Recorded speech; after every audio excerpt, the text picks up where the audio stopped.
कितना लंबा अरसा गुजर गया, कितना लंबा।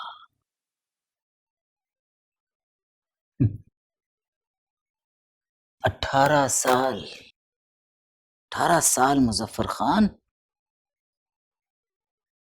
18 साल हो गए तुम्हारे बेटे को इस दुनिया से गए हुए।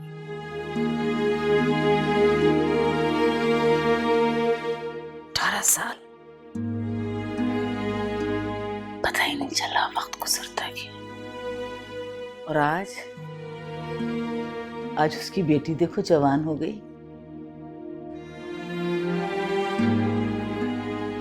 कितने जोरावर जवान मर गए, जवान मर्द कब्रिस्तान के कब्रिस्तान मर गए। लेकिन तुम बैठे हुए हो, देख भी सकते हो, सुन भी सकते हो। हाँ, खुदा की कुदरत है ये। चलो, अपने बेटे की शादी तो तुम देख ना सके, पोती की शादी देख लेना। पता है ना, मैं उसका रिश्ता वलीद खान के बेटे आबिद खान से कर रही हूं। हाँ, नहीं चाहते ना, मैं भी नहीं चाहती, लेकिन क्या करूं, मजबूरी। मैं जानती हूं यह रिश्ता हमारी पोती के शायान शान नहीं है, लेकिन मुजफ्फर खान, वलीद खान का मुंह भी तो बंद करना है ना। वो समझता है कि दबाव में आकर मैं रिश्ता कर रही हूं। ये नहीं जानता कि आबिद खान दमाद बन के नहीं आ रहा इस हवेली में, वो गुलाम बनकर रहेगा, हमारे पैरों के नीचे गुलाम बनकर रहेगा। मुजफ्फर खान, तुम्हें पता है ना मैं किसी के आगे झुक सकती हूँ, ना मैं किसी से दब सकती हूँ, बस। कितनी दफा कहा है मैंने तुझसे कि सुबह जल्दी उठ जाया कर। तेरे अब्बा आज भी पता है कितनी बातें सुना कर गए। अम्मा, देर से उठने का एक फायदा है, कम से कम अब्बा की बातें तो नहीं सुननी पड़ती। तेरे भले के लिए ही कहते हैं ना बेटा। और फिर बुजुर्गों ने कहा है कि सुबह जल्दी उठने से रिस्क में बरकत होती है, दौलतमंद हो जाता है आदमी।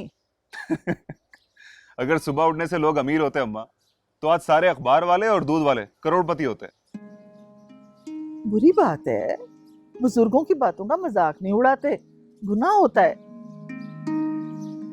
अम्मा, गुनाह और सवाब का तो मुझे नहीं पता, लेकिन मैंने बचपन से लेकर आज तक अब्बा को मुर्गे की बांग पे उठते हुए देखा है। हमारी जिंदगी में तो कोई खुशहाली नहीं आई। तौबा कर बेटा, तौबा। इंसान को नाशुक्री नहीं करनी चाहिए। इज्जत से गुजर बसर हो रही है, अपना घर है। अम्मा, जिंदगी सिर्फ गुजर बसर का नाम नहीं है, दुनिया बहुत बड़ी है। दुनिया में बहुत कुछ ऐसा है जो मैं मिलना चाहिए था मगर नहीं मिला। हाँ तो बेटा, अगर तूने अपने अब्बा का कारोबार में हाथ बटाया होता तो हालात अच्छे होते ना। तो बेचारों से दुकान पर बैठा भी नहीं जाता, नौकरों के हवाले करके आनी पड़ती है दुकान। बस अम्मा, कुछ दिन और, फिर अब्बा को दुकान जाने की जरूरत ही नहीं पड़ेगी। बस बस रहने दे। पूरे 2 साल हो गए मुझे ये बातें सुनते हुए, आज तक एक फूटी कौड़ी तक कमा के नहीं रखी तूने मेरे हाथ पे। अम्मा, हाथ क्या, पूरी झोली भर दूंगा आपकी। अच्छा, फिलहाल 100-200 रुपए तो दें। क्या क्या? चल हट, नहीं है मेरे पास पैसे। अरे गजब खुदा का, अभी 2 दिन पहले तो तुझे 500 रुपए दिए थे मैंने। अम्मा, एक एक रुपए का हिसाब आप रख लें अपने पास, एक एक पाई चुका दूंगा मैं आपकी। बड़ा चुका दूंगा। बस बस, मैंने कह दिया नहीं है पैसे मेरे पास। क्यों? किराएदार ने किराया नहीं दिया? दिया होगा, जा जाके पूछ ले अपने अब्बा से। अरे मेरी प्यारी अम्मा, अब दे भी देना, मुझे पता है कि सारा माल आपकी तिजोरी में ही जाता है, दे दें। चल ठीक है, 2 बजे रिदा को ले आना स्कूल से। अम्मा, मैंने आपसे कितनी बार कहा कि बाजी की नौकरी छुड़वा दें, लेकिन इस घर में मेरी सुनता ही कौन? अच्छा है ना मसरूफ रहे। अगर नौकरी नहीं करेगी तो क्या करेगी घर में पड़ी पड़ी।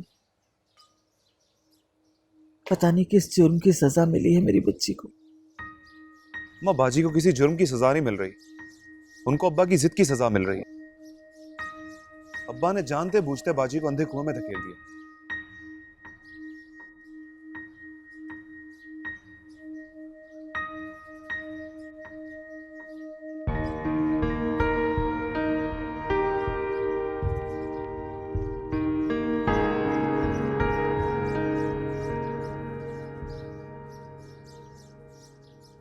बे अयाशी कर रहे हैं, अयाशी।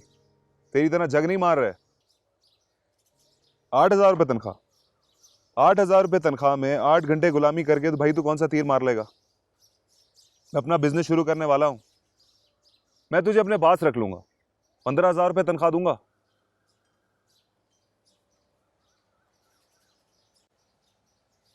अभी मेरे पास टाइम नहीं है, जब टाइम होगा मैं खुद कॉल करके आ जाऊंगा तेरे पास। और तू आंटी को बोलना कि मेरे लिए पुलाव बनाए, ठीक है? Okay bye. बोल बच्चन किसको दे रहा है? दानिश था। 8,000 रुपए की नौकरी लगने पे इतना खुश हो रहा था जैसे बिल गेट्स बन गया। Bill Gates? ये कौन है? अब एक तो मुझे दोस्त भी ऐसे जाहिल मिले हैं ना। दुनिया का सबसे अमीर आदमी है वो, कंप्यूटर टेक्नोलॉजी का बादशाह। होगा अपने घर में। और तुझे तो ठीक से चाय भी नहीं बनाना आती। और भाई जितनी पति थी उसी तरह की चाय बनेगी ना। और सुना, भाभी नहीं आई? अच्छा है यार, नहीं है। रोज सुबह शाम चिख चिख से तो बेहतर है ना। अबे तूने भी तो मूछें निकलते ही शादी कर ली। कुछ सब्र करता, पहले सेट हो जाता जिंदगी में। तो क्या बुढ़ापे में करता?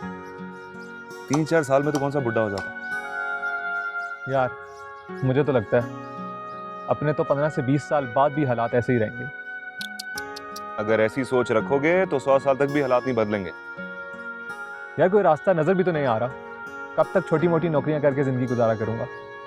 एक बार तगड़ी सी डकैती हो जाए, फिर ठाट से अपना बिजनेस शुरू करेंगे। पता है ना कितनी लंबी सदा है? रिस्क है भाई। जो इंसान रिस्क नहीं लेता ना, वो पूरी जिंदगी सिसक सिसक कर जीता है, तेरी तरह। मगर यार ये गलत भी तो है। तो कौन सा काम ठीक है? ये जो जितनी बंगले हवेलियां कोठियां देख रहा है, तुझे क्या लगता है ये सब हलाल के पैसे से?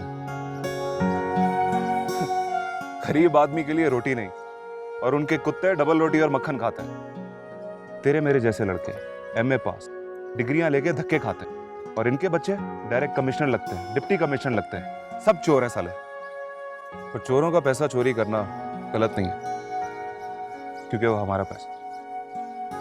समझा? अबे तू तो संजीदा हो गया, वाकई डाका डालेगा? एक आखिरी ट्राई मारी है जॉब की, अगर नहीं लगी ना तो इसी फैक्ट्री के मालिक के घर पे हाथ साफ करेंगे, दोनों भाई मिलकर। पागल हो गए?